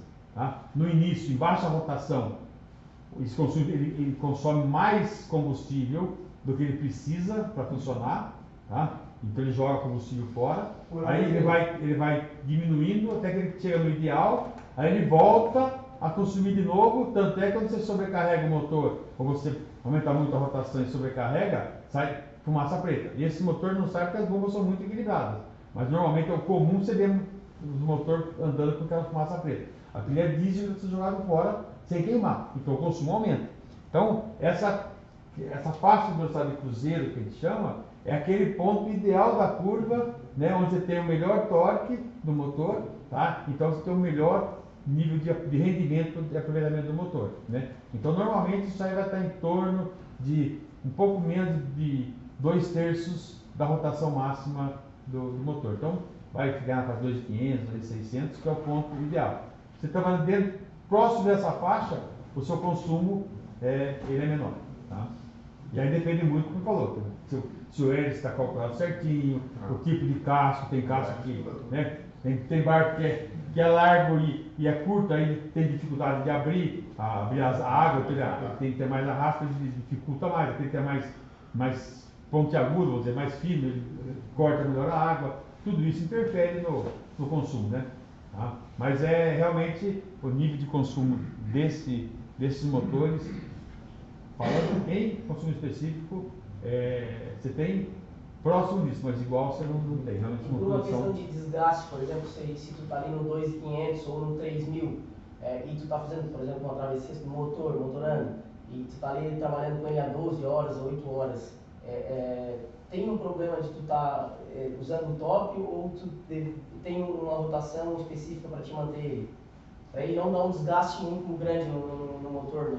Em altas horas de trabalho. No 3JH eles falam que essa rotação que dá mais durabilidade no motor, a pior rotação que tem para o motor é marcha-lenta. Essa é a que mais estraga o motor. Os caras deixam marcha-lenta para carregar a bateria, em vez de ligar o carregador de carro. Eu sei de cara que já estragou muito o motor assim. Então a pior coisa que tem é deixar o motor com marcha-lenta. Agora, assim, o manual do meu 3JH diz que é 500 RPM abaixo da rotação máxima contínua, que é em torno de 3.000. Então, 2.500. É o que ele está falando aí. Entre 2.200 e 2.500 centímetros de motor aí é onde eles trabalham bonitinho e vão durar muito mais. Quanto mais você tem mais rotação, tá? Logicamente, precisam trabalhar mais, a tendência é você aumentar o desgaste. Só que assim, não é uma coisa proporcional. Tá? Se você tiver com óleo em dia, bomba de manutenção em óleo, componente de óleo, bomba de circulação de óleo em dia, né, você não vai ter desgaste na pistão, mesmo ele estando a 3.000 RPM. Tá? O que acontece normalmente nos trabalhos de uma rotação mais alta, né, você tem uma exigência maior de potência, temperatura mais alta, então você tende a ter um pouco mais de desgaste. Dependendo das condições do motor, esse desgaste pode ser maior. Tá? Então, o ideal é você trabalhar dentro da faixa de rotação de cruzeiro, que se chama, né? Tá? Que é aquela rotação ideal, onde o consumo é o consumo ideal, a temperatura do motor vai ficar dentro de uma faixa ideal, a temperatura dentro da câmara vai ficar numa condição ideal. Tá? Aí você com certeza vai ter, em termos de durabilidade, realmente você vai ganhar com isso. Agora, o que ele falou é líquido e certo. Tá? Motor em baixa rotação é um veneno. Tá? Ele trabalha frio, né? Mas andando no carro, deixa o carro lá ligado em marcha lenta, aí daqui a pouco liga a ventoinha. Tá? A água esquenta, mas eu estou falando a temperatura interna do motor. Tá? Então, eu vou até brincar, né? Eu falo pro pessoal, você acha que o pistão, todo mundo conhece o pistão do motor, todo mundo já viu, né? Antigamente era cinzeiro, quem não conhecia, o balão. Fala. Então assim, você acha que o pistão ele é redondinho? Para pôr no torno lá, você pega o micrômetro, ele mede, fica certinho assim, redondinho, perfeito. O pistão é a peça mais complexa que você tem dentro do motor, é o pistão. Tá? Ele é todo torto. Tá? Ele é oval, ele é cônico, tem 3 conicidades. Tá? Então é muito difícil você fazer um pistão de acordo. Por isso que o paralelo, né, o cara compra e usa e funde o motor. Tá? Porque ele realmente é complexo. Tá? Aí, quando ele está frio, ele é torto. Por quê? Porque em cima ele tem mais material, então ele é mais grosso. Embaixo a saia é fininha, tem pouco material. Em cima você tem fogo, então ele esquenta mais, então ele tende a dilatar mais. Embaixo não tem fogo, ele dilata menos. Quando o motor começa a funcionar, ele vai esquentando e ele vai se moldando, ele vai endireitando. Se você trabalhar com ele em baixa rotação ou com pouca carga, e no marítimo a rotação é sinal de carga, porque se está em baixa rotação, ele se gira pouco, exige menos. Tá? Ele não esquenta, aí trabalha torto. Tá? E o diesel injetado é muito maior do que o motor precisa. Se o motor normal dele dá uns 160, 165 gramas cavalo-hora, na marcha lenta ele vai dar 190, 200 gramas. Então esse diesel que está injetado a mais, ele vai lavar o cilindro. Quer dizer, além de você estar com o pistão torto, não está sentando, né, ainda você tem o diesel lavando o óleo lubrificante, aumentando o atrito, consequentemente aumentando o desgaste. Tá? Então, o pior veneno que tem no motor é trabalhar em ritmo prolongado, em marcha lenta ou em baixa rotação. Tem que trabalhar sempre de média para alta, nunca em baixa. Tá? Lógico, não vai dizer, o cara, eu liguei e acelera, porque o cara falou que não pode trabalhar em marcha lenta, hein? Pelo amor de Deus. Né? Não, mas é que... Tempo curto, não tem problema, tá? Por favor. Mas aí que tá, muita gente, quando vai escolher motor para barco, né? Tem uma especificação de fabricante e tal. Aí o cara pega e... mas o motor de 20 HP é quase o mesmo motor de 15, negócio tal. O motor de 20 fica sobrando, negócio tal. Aí acontece, o cara nunca bota na rotação que tem que trabalhar. Então, tudo tem um número certo, né? Se tu tiver sobrando motor e não... Pega uma carreta e circula com a carreta, né? Com 2.000 quilos, né? Quase uma caminhonete, e você vê o que acontece com o motor da carreta, por exemplo. Né? Então... Espera só um pouquinho, que esse aqui está na fila faz um tempo. Rapidão. Bom, vamos lá. Se for muito específico, depois a gente conversa em separado para não tomar muito tempo. Não, imagina. Eu tenho um conjunto. Eu vim de catamarã, eu comprei um catamarã de 40 pés em Fortaleza e vim com ele para cá. Ele tem uma parelha de motores 3GL30C. Tá? Foi fantástico. Ele estava parado há 10 anos, nós limpamos toda a linha. Né? Filtro, trocamos tudo, trocamos as mangueiras, batemos na chave, parado 10 anos, funcionou, beleza. Veio embora. A perna de Fortaleza até Recife foi contra o vento e contra a maré, por causa da maré de retorno que tem. E a gente veio costeando bem rente e viemos embora, tranquilo, sem problema nenhum. Viemos com uma rotação mais alta, não tivemos problema de entrada de ar no motor, nada. Viramos ali o farol do calcanhar, entramos para Recife, paramos em Recife e ficamos lá, deixei o barco lá um ano, depois desci para cá. E aí conheci o inferno. Viemos com uma rotação menor, nós viemos no motor cheio, e aí toma entrada de ar, e toma entrada de ar, e toma entrada de ar, e toma eu ligar para o Danilo. Danilo, o que eu faço? E tal, e tal, e tal, e tal. Bom, resumo, quando eu diminuo a rotação do motor, eu tenho uma entrada de ar que ele apaga. Tá? Quando eu trabalho com ele numa rotação mais alta, não estou falando em marcha lenta, estou falando na faixa de 1.700 rotações. Quando eu chego para perto de 2.100, eu não tenho mais o problema dele apagar. Mas se eu deixar em 1.600, 1.650, ele e apaga, com 3 horas de funcionamento. Acredito que o meu caso é muito específico, por isso que eu disse no começo. Depois a gente pode conversar separado para não tomar tempo, que senão a história vai longe. Então, deixo aqui, porque o Danilo já ficou com os cabelos brancos. Nós quase trocamos o motor inteiro no meio da jornada. Pode ser. É que agora o barco dele está no seco, quando ele chegou, ele botou no seco, então a gente não viu, a gente vai ver no programa. Bom, então era isso, a minha dúvida. Já tem o diagnóstico aí, Sérgio? Não, tu pode dizer se o seu retorno do tanque está afogado, né? Esse normalmente está mais problema com ele parado, não com ele funcionando, né? Os franceses tinham tirado o retorno que ele tinha, tinham fechado e fazendo passagem direta. Aí, porque ele sai da bomba e depois tem um retorninho antes de entrar para os bicos. Eles tinham tapado ali. Aí eu comprei do Danilo parafuso, não sei o que tem um olhar e tome lá. E aí continuou a mesma coisa. Cada lugar que eu parava, eu ligava para o Danilo e tome e manda peça.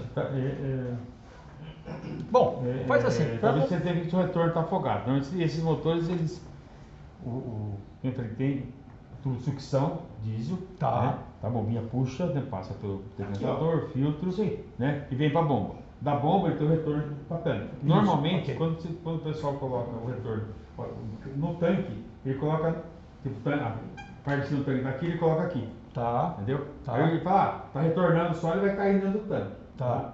Não. Nesses motores, você tem que colocar o retorno lá no fundo. Você tem que descer ele no fundo. Tá?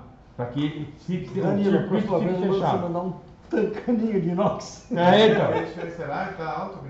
Não, só tem o bingolinho no topo do tanque. No caso, pode ser o ar pode estar entrando pelo retorno. Pelo retorno, né? Tá? Então, quando fica afogado, o sistema fica. Os vasos comunicantes, né? Então o sistema fica fechado, não tem problema. Tá mandando diesel no retorno. Sim, sim. Porque quando eu ando com uma rotação mais alta, ele não apaga. Se eu ando com uma rotação um pouco mais baixa, mas apaga sim. De madrugada, aquela hora que você está começando a dormir. Bom, pessoal, desculpa, tomou o tempo aí. A única geração de energia que eu tenho é o próprio motor, né? Não tenho módulo, fotovoltaico, nada. Então, muitas vezes a gente usa o motor com o barco parado para carregar a bateria. Eu queria entender qual é o procedimento, porque eu observo que a temperatura não sobe, né? Por mais que eu deixe ali 1.500, 1.600 litros, eu deixo na lenta. Não, então. Se encarga, não sobe, né? A rotação, quando a gente fala em rotação criminosa, tá? É próximo da marcha lenta, 1.000, 1.200, tá? Quando trabalha acima de 1.600 RPM, tá? Você já tem uma circulação melhor, né? Realmente você trabalha com a carga no alternador mesmo, né? Então não tem gerador acoplado, né? Tá? Então, você trabalha na faixa de 1.800, 1.600, 1.800, você já foge dessa fase crítica. Mas, de qualquer forma, entendeu?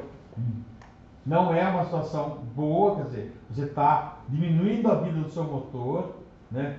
De qualquer forma, não que diminua 50%, porque você está trabalhando com ele sem carga, tá? Porque só a carga para carregar a bateria é muito pouco, entendeu? Para o motor, né? Então, numa condição não tão ruim como a marcha lenta, tá? Mas ela não é uma condição tão boa por conta da carga que não faz com que o motor aqueça internamente, entendeu? Essa é a questão. Porque a temperatura da água, como tem a válvula termostática, ela vai segurar e vai manter a temperatura do motor. Que a função da válvula termostática é justamente essa. O pessoal acha que a válvula termostática serve para esquentar o motor no inverno, não é. A válvula termostática, ela mantém a temperatura da água do motor. Quando a temperatura diminui, ela abre, né? A temperatura do motor aumenta, ela abre para circular mais água. Quando a temperatura diminui, ela fecha para circular menos água. Essa é a função da válvula termostática. Mas eu digo a temperatura interna, porque a explosão, né, o fogo lá dentro é menor. Tá? Essa temperatura que precisa ser maior. Tá? Agora, não tem outro jeito, você precisa usar para carregar. Então, é uma condição mais trabalho sempre acima de 1.600, 1.700, para não ficar uma condição muito ruim. Não é boa, mas também não é tão ruim, entendeu? Só que, logicamente, você vai ter mesmo assim, igual, não sei quantos são fumantes aí, né? Igual cigarro, né? Se dessa tragada cair tudo para trás, pouca gente faria isso, né? Mas como a coisa, né, o pessoal não tem pressa de morrer, né? O cigarro mata devagar, né? Então é a mesma coisa, você diminui, né, um pouco a durabilidade do seu motor. Não que ele vá perder 50% da vida, entendeu? Agora, se for uma marcha lenta, pode ter certeza que em pouco tempo ele vai embora. Pode trabalhar no trapista, pode trabalhar com ele engatado. Sim, não, no trapista sim. Aí tu engata ele, dá aceleração e deixa ele puxando o motorão. Na trapista, tá? Na revisa os vou dar enfim. Não bater O tempo é razoável para deixar ele ligado, carregando a bateria. O alternador de um bicho desse aí é 60 amperes, acho que é.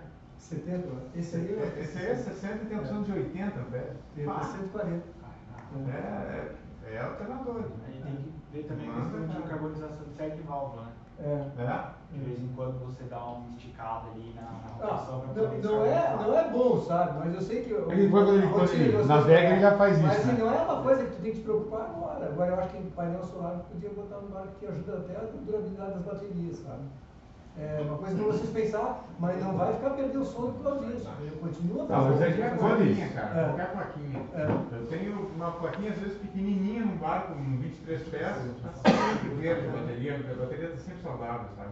Plaquinha boba, porque passa uma semana, duas que ficaram na pista no barco e a bateria está sempre alta. Então qualquer plaquinha solar que tu botar, assim, ela vai te ajudar com o mínimo, mas vai te ajudar. Para ela não arriar sempre e tu não ter perda de bateria. Aqui primeiro, depois nós volta aí. A diferença se botar para frente ou ré? É melhor que botar carga. Não, para frente ou para frente? Para frente ou na ré? Tem diferença? Eu prenderia a polpa no trapiche e tentaria arrancar o trapiche. Pra frente. Pra frente. Principalmente com as nossas estacas. Mas outra coisa, o Danilo falou da alta rotação, também é bom eventualmente dar um gás no motor, né, para ele limpar toda a parte de Aqui, mas... Queria voltar um pouquinho à questão do diesel. Normalmente no tanque tem um pescador que não puxa todo o diesel, né? E esses motores mais novos, mais modernos, têm uma recirculação bastante elevada. E tradicionalmente tem um pré-filtro, além do próprio filtro do motor. A pergunta que eu faço é o seguinte: se ao invés de puxar do pescador, puxasse direto do fundo do tanque e fazer recircular sempre todo o diesel? Não. Você vai estar sempre puxando sujeira. Mas ele não vai manter nesse filtro? Não. Ele não retém 100%, vai passar. Entendeu? Melhor, então nós temos um sistema de filtragem no JH que tem um pré-filtro, né? É um decantador dinâmico, inclusive, é muito bom, entendeu? Mas você vai criar, porque você está puxando de um lugar só. Você está puxando o tanque inteiro. Você vai criar aquela borra e ele vai puxar. Sempre você tem que deixar uma folga embaixo e fazer uma sangria periódica. Esse é o ideal. Tá? Esse é o ideal para você fazer. Você puxar todo o diesel no fundo, tá? Decanta, né? Ele vai decantar e ele vai puxar sujeira. O ideal é você deixar um pouquinho mais, justamente para que você tenha um tempo para você poder fazer a drenagem dele. Não precisa drenar 100%, né? Purgar, que a gente chama, né? Abrir, deixar drenar o fundo, deixar sair aquele resíduo e depois você fecha novamente. Tá? É o ideal. Qual é o diesel que tem agora aqui no clube? 500. A partir da semana passada foi. Atrás. Eu ia pedir que se falasse um pouco mais a respeito da manutenção dos motores, falar da manutenção da diesel. Tá? E eu tenho uma dúvida que eu sei que o meu tanque não é Yamaha, tá? Mas o meu veleiro tem um tanque plástico, tá? E eu não tenho uma vigia e um acesso onde eu possa limpar o tanque com uma esponja, sei lá, eu não sei como é que se limpa um tanque. Tem algum... Se tu puder, tira fora. O único jeito do teu tanque vai ser assim: ou tu abre uma janela, ou então tu tira fora e limpa fora. Que é muito comum de se fazer também. Se tem como, né? Às vezes o veleiro é construído em volta do tanque aí. Chorou.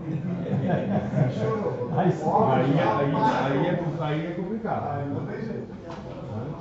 Tem que tirar fora. Mas o resto da pergunta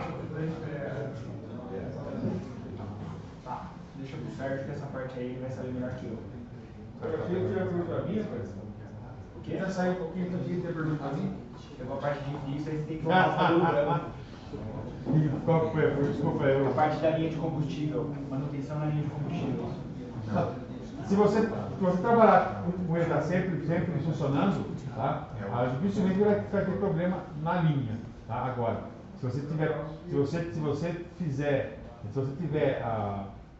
essas paradas muito prolongadas, aí você começa a criar também borras na linha. Aí deve recorrer ao mecânico para que ele faça uma limpeza desse circuito. Tá? Fora do tanque, você vai ter que tirar do tanque e fazer uma manutenção do circuito. Tá? Com algum produto, né, quer seja querosene ou produto que consiga diluir a sujeira e tirar da sujeira, mas não em contato com o tanque. Aí vai ter um mecânico especializado para poder fazer isso. Talvez com uma bombinha para pressurizar, tá? Aí já é parte da mecânica.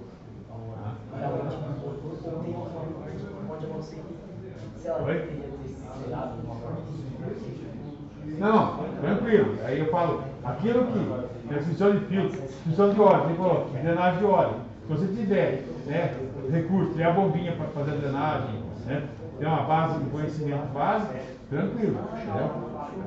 Essa parte toda aí de a manutenção básica, limpeza, troca de filtro, né, é passível. Qualquer um, com um pouquinho de treinamento já resolve esse tipo de coisa. Não precisa chamar um mecânico para trocar um filtro, ou seja, trocar um óleo, né? Eu falo, a gente, antigamente eu fazia troca de óleo no meu carro, eu sou vagabundo, eu levo o cara para dentro, você troca aí para tomar uma enquanto você troca o óleo aí, entendeu? Às vezes vale a pena você deixar o profissional fazer, entendeu? Você vai lá, né? Não vai tomar cerveja, porque não pode ser depois, né? Não toma guaraná, não café, né? Enquanto o cara faz o serviço lá, né? Então, às vezes é mais vantagem, porque já tem todo o equipamento, tem a chave para tirar o filtro. Se você não tem chave para tirar o filtro, a hora que você vai tirar, você danifica, ele fura, ele rasga, ele vaza o óleo, né? Então, se tiver uma base, tiver ferramenta e tiver conhecimento, né?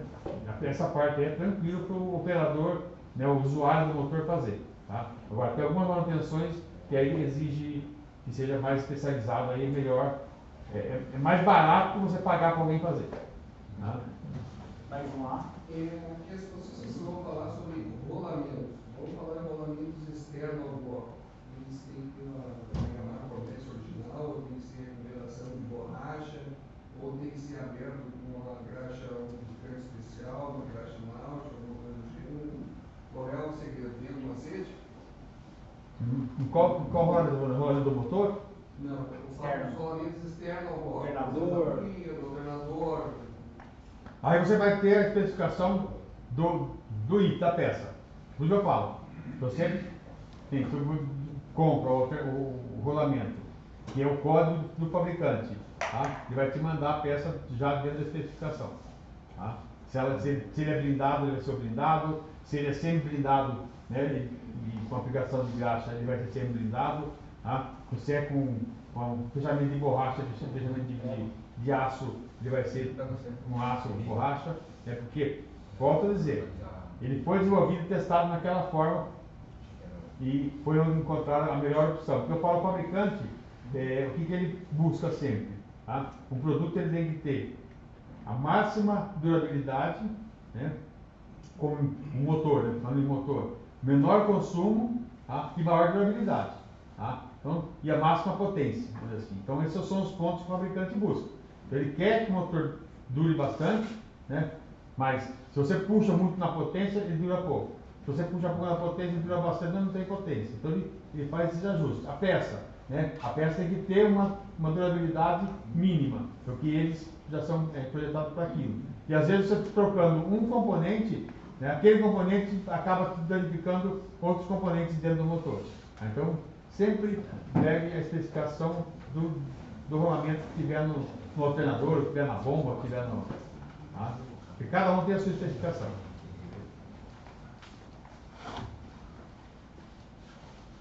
Aqui a gente colocou só algumas fotos, né? Aí é um trocador de calor. Então a gente já tinha comentado disso, eu falei que ia ter uma foto um pouco impressionante aí a respeito da parte de segmento.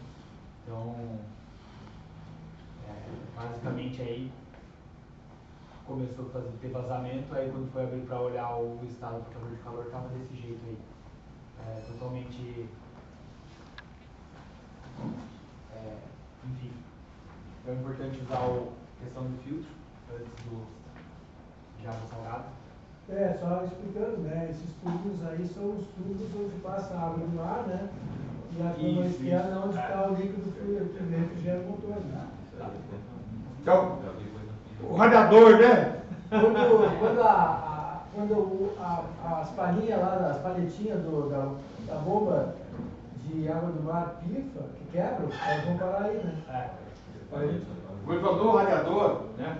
Você tem a colmeia, tem os tubinhos, aí dos tubinhos passa a água, né? E o ar passa pelas colmeias e esfria essa água que está dentro do tubinho. Tá?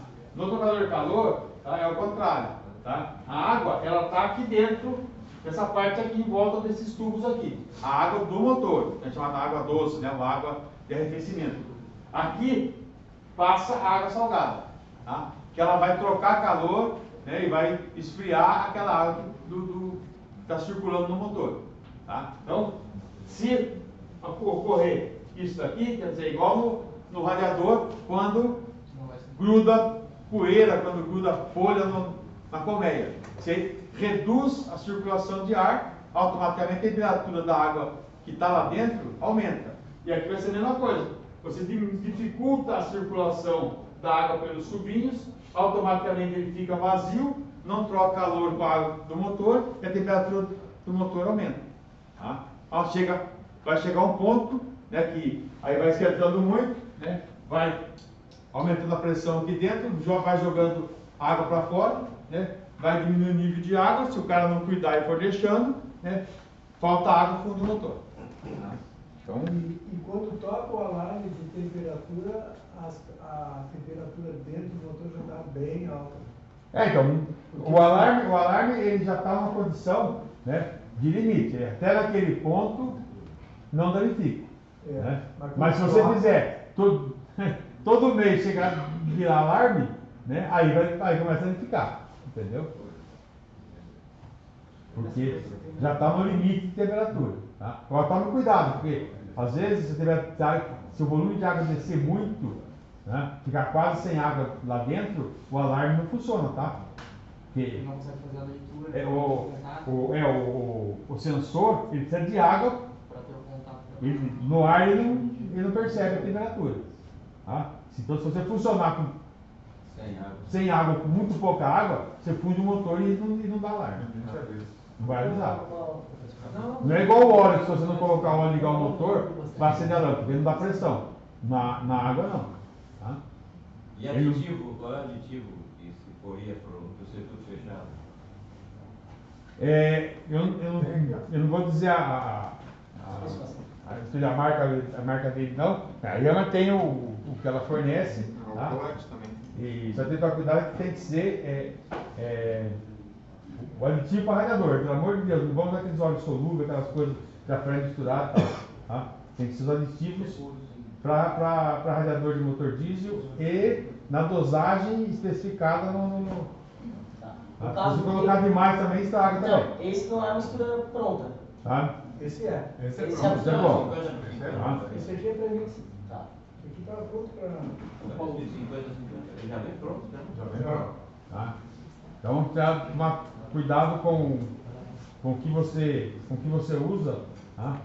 Para em vez de ajudar a piorar. Agora, também água pura, também não. Tá?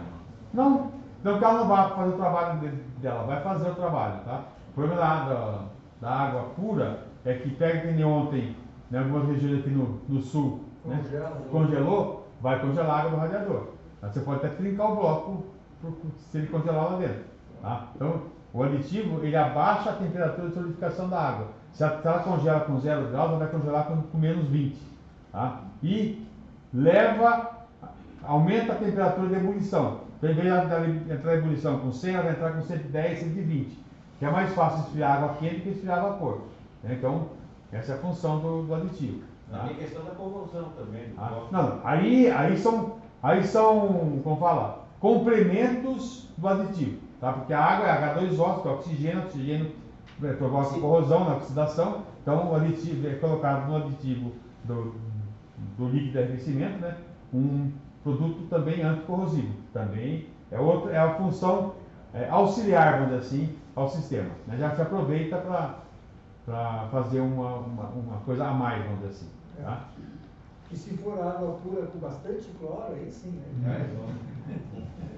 Aí fica bom. Todos os motores vêm com sensor de temperatura de água e óleo, ou não, porque eu tenho um 2YM que assim, eu não tenho lá no mostrador. Eu fui informado que alguns não vinham por ser um motor menor, etc. Então eu fico refém do alarme para controle de temperatura. Se eu não me engano, esse daí realmente ele não tem o sensor. Ele não tem. Isso é no 3. E é possível colocar? Sim. É só comprar o equipamento e instalar. Eu preciso dar uma verificada no manual, na lista de peças, como funciona essa parte. Mas aí a gente pode trocar contato e Eu- confirmar para vocês. Sim. O senhor tem trocador de calor ou é direto? Tem trocador de calor. Tem trocador? Normalmente quando tem trocador, Porque você tem o o... painel dele é mais simples mesmo, mas ele Não. não tem um medidor. Agora, Medidor não, você tem, mas eu acho que O painel é igual do então eu acho que todos têm, né? 13, é o padrão, né? Aquele comum de 4 botões ali. Não tem os dois reloginhos, ele tem só o RPM. Às vezes você não tem marcador, você tem só. Só acende a luz, você tem interruptor. Tá, exatamente. Eu tenho um painel digital embaixo, inclusive, e só que quando eu passo ali naquela página, ele não mostra nada. Fica. Mas ele acende a luz. Acende a luz, se aumentar a temperatura. Eu nunca cheguei nessa situação, mas. O normal. Eu não consigo monitorar, sabe? O normal é você ter o interruptor térmico. Tá? Ele acende a luz, entendeu? Aí se você quiser acionar o indicador, você tem que ter o sensor. Posso explicar para você também, eu acredito que dá para instalar assim. E também não tem aquele computador de hora. Não tem orímetro no. Esse tem. Mas tudo isso pode instalar a parte também. Tem o Francisco Henrique lá de Tapas, ele tem uns sensores que ele compra, isso no mercado paralelo mesmo. E aí tu instala um reloginho à parte e instala o sensor que tu quiser no motor. Ele mede a temperatura lá dentro, é bem interessante o sensor que ele tem. Ele consegue, isso aí o senhor pode conseguir depois o contato. Esse alarme de temperatura do 2Y15 é só a luz ou ele tem um alarme sonoro também? Eu acho que é só a luz. Acho que é só luz. É só a luz nesse 2Y. Então vai mais simples, né? Eu acho que tem sonoro, mas tudo bem. Depois Quando tu liga, ele faz O bem rápido, então. 2Y aqui já tem o sonoro? Já tem o sonoro do painel? Então tá. Então ele vai acionar a luz Se e o ele é o som. digital, ele tem que ter o sonoro. A menos que alguém tenha tirado a buzina. Ela é uma pecinha solta. A parte do boiler, agora, quando eu vou instalar o meu boiler, por exemplo, né, vou botar lá na frota, se for o caso, eu preciso, o nível dele vai baixar pelo fato de aumentar o sistema de água doce? Tudo igual. Na verdade. Só aumenta o volume, mas o nível mantém da paredinha. Tá, sim, eu preciso completar então no caso. Sim, claro. Porque você tem a tubulação, a serpentina e tal, né? Então ele, tá? Só que começar a funcionar, ele vai baixar o nível, porque ele vai ocupar aquele. A gente instalou se não me engano, eram 2 cilindros, a gente instalou um 29 HP agora no final do ano, com boiler.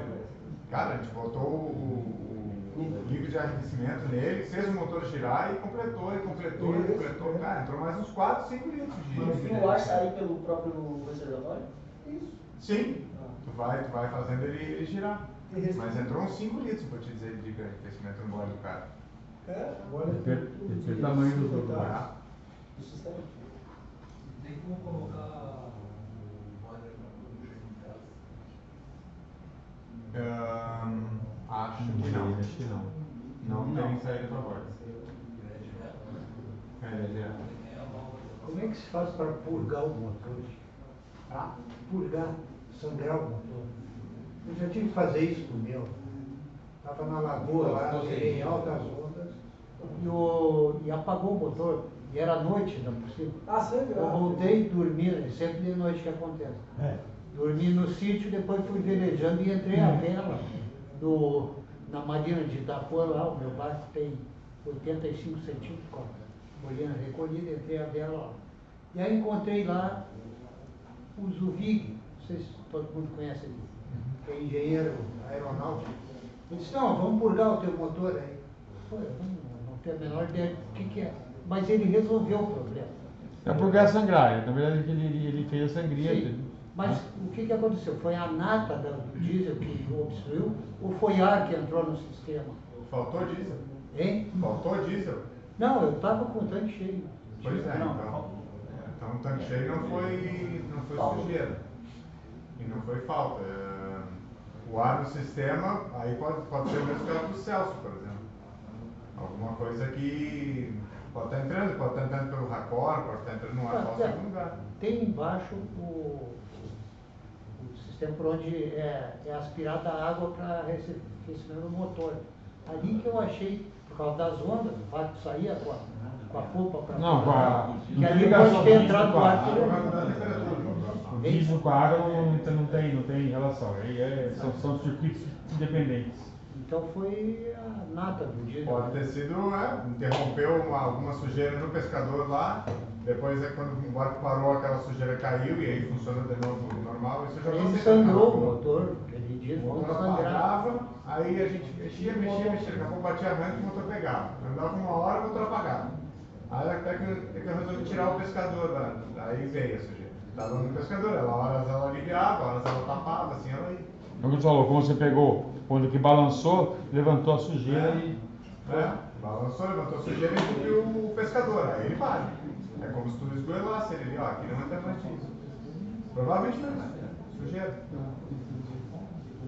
Mas eu acho que a pergunta dele é pertinente a parte, pelo menos a parte da bombinha, né? Todos esses motores eles têm a parte da bombinha para injetar o diesel manualmente, né? Numa parte, por exemplo, faltou diesel, eu preciso reabastecer ele, eu preciso injetar. Isso. E todos esses ele tem no lado aqui. Não, o JH não tem mais, não precisa, tem a bombinha elétrica. Não tem a bombinha elétrica. Na emissão. Porque quando era a bombinha diafragma, né? Aí tinha uns que tinha a alavanquinha para você ajudar no purgar, que eles chamam, que seria sangrar, tá? Mas esses não precisam, isso aí eles são autodescorvantes. Você ligou, a bombinha funciona e manda. E sangra automaticamente.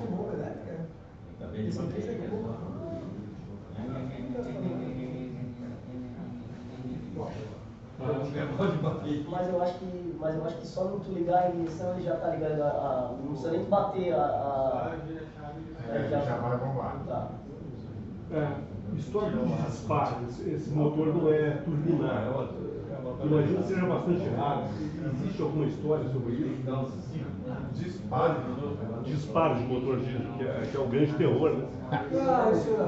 Essa história de tratores, antigamente, quando os filtros de ar eram com banho de óleo, o pessoal limpava os filtros com. Tinha uma lambuza danada, tudo com óleo.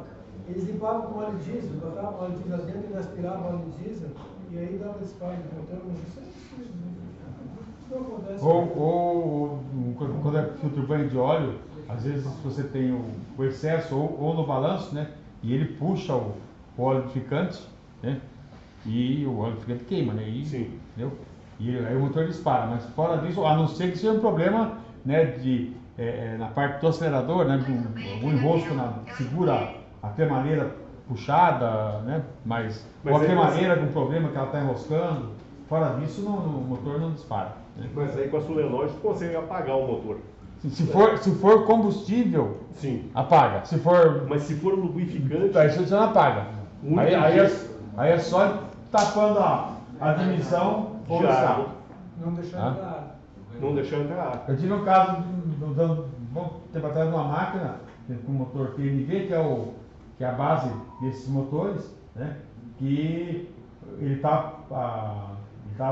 tem a bomba hidráulica para direção e tal, acoplado no motor, tá?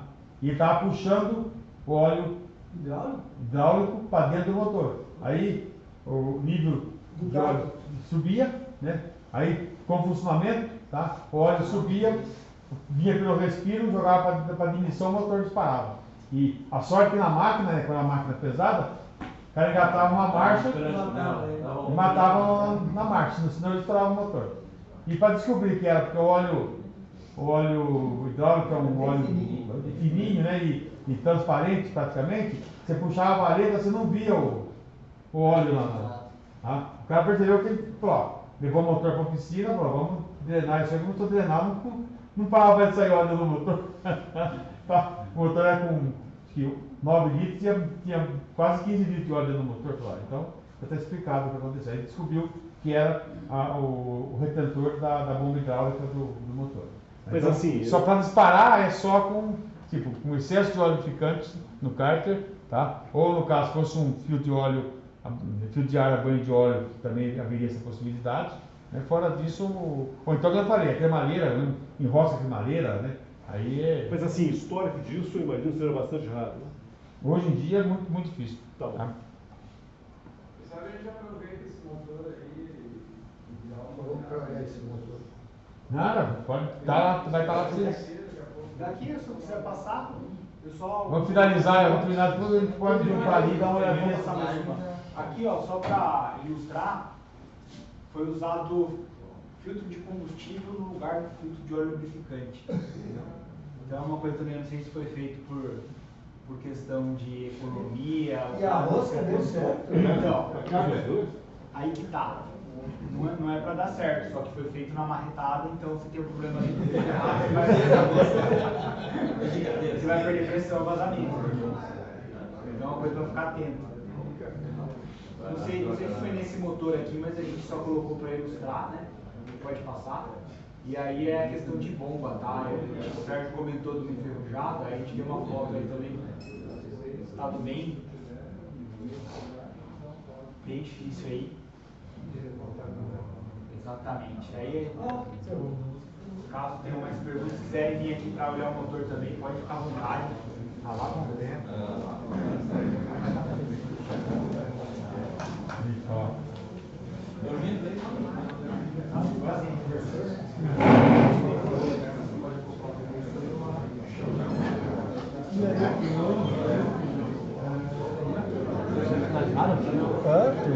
Agora fazer pergunta lá direto lá.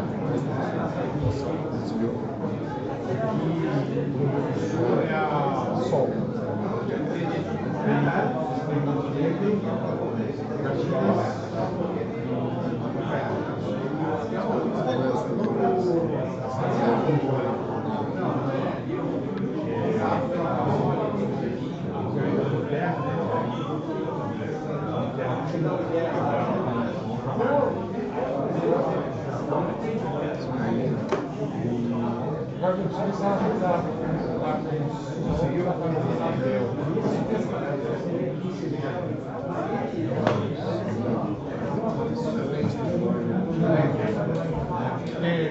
Na canção, eu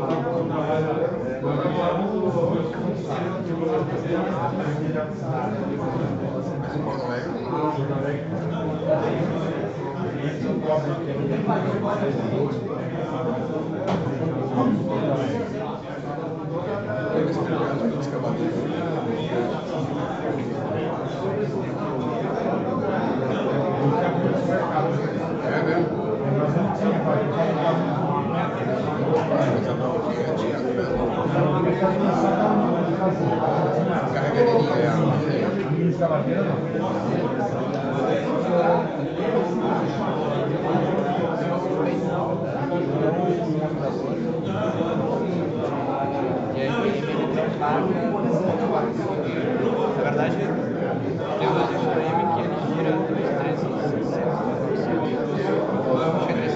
300. O marcador vai até 4 e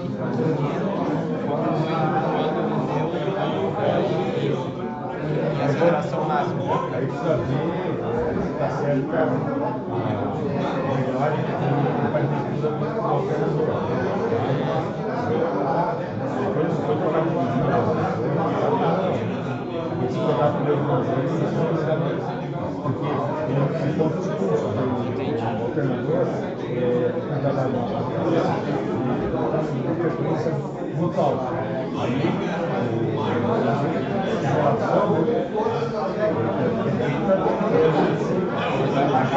Cada proporcional, ele marca proporcional, mas ele digamos assim, ele não fica defasado, ele marca proporcional mais para cima. O motor 3.000, o alternador está 5.000.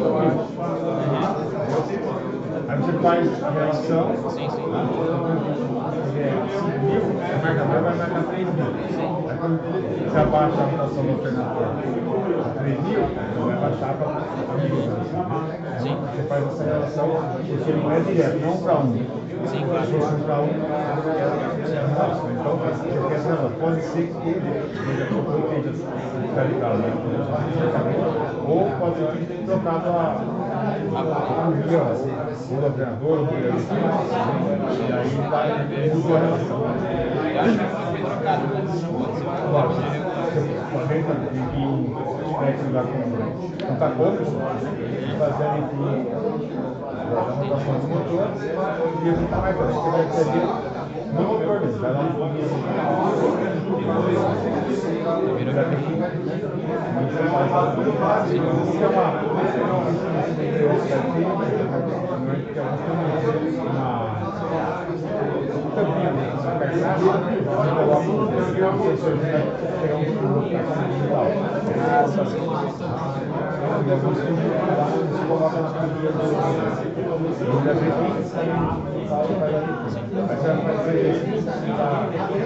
Porque em marcha lenta, porque 250, 300, por aí, porque ele já marca um pouco pra cima, marca tipo 1050. Então eu tô uma coisa. Fazer a leitura e fazer o carro telefone e saber o objetivo do carro.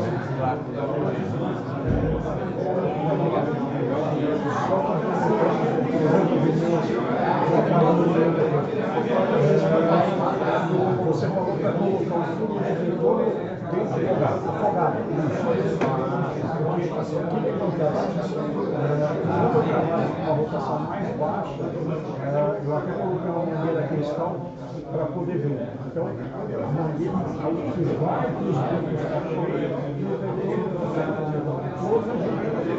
todo cheio de mangueira.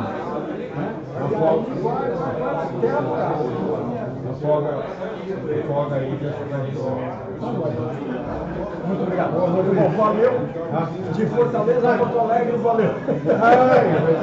Tem outro barco vindo agora, né? Tá? O grupo do Juvenil tem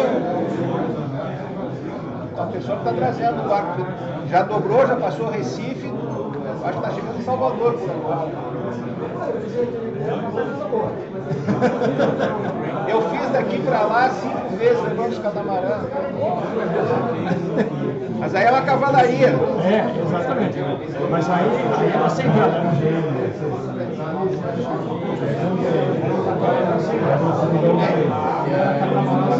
Não, eles fazem a travessia. Mas de lá para cá, eu trouxe. Mas também.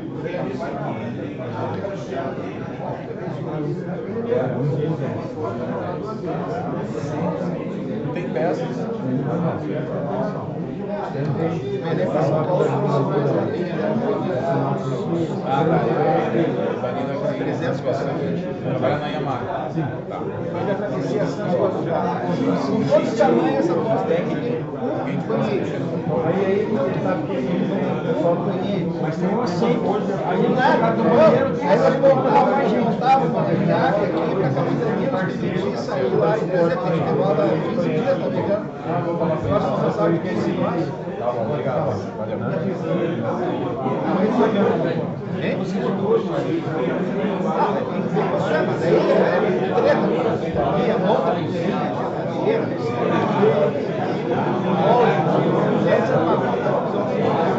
tanto é que tivemos uma situação, ele foi com moto, fizeram trajeto lá, teve nós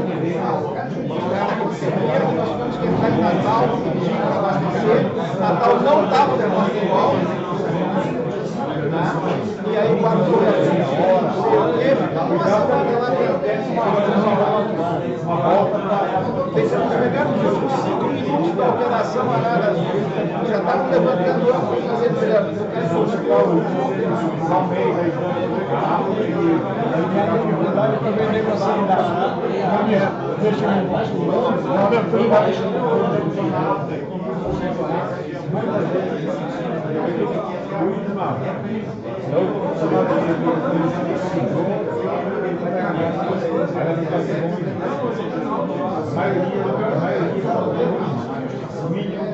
o óleo picante também ele oxida, então o óleo picante dela ele joga no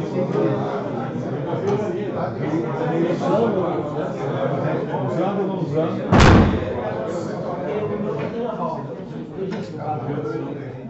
Então tem que ser limite o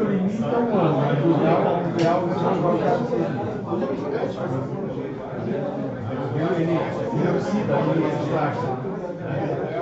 Prazer. Ouviram?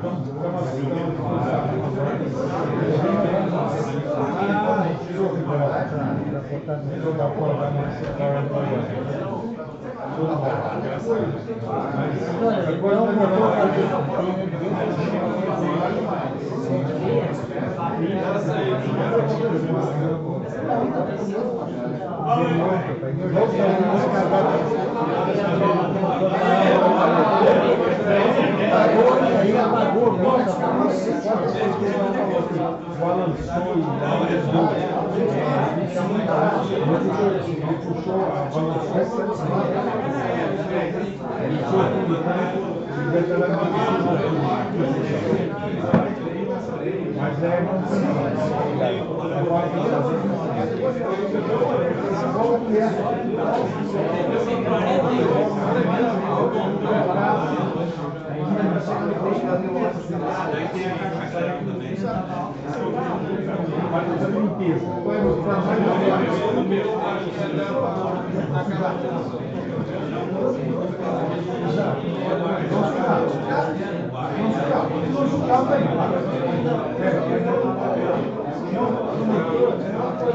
qual a melhor forma de consertar? O problema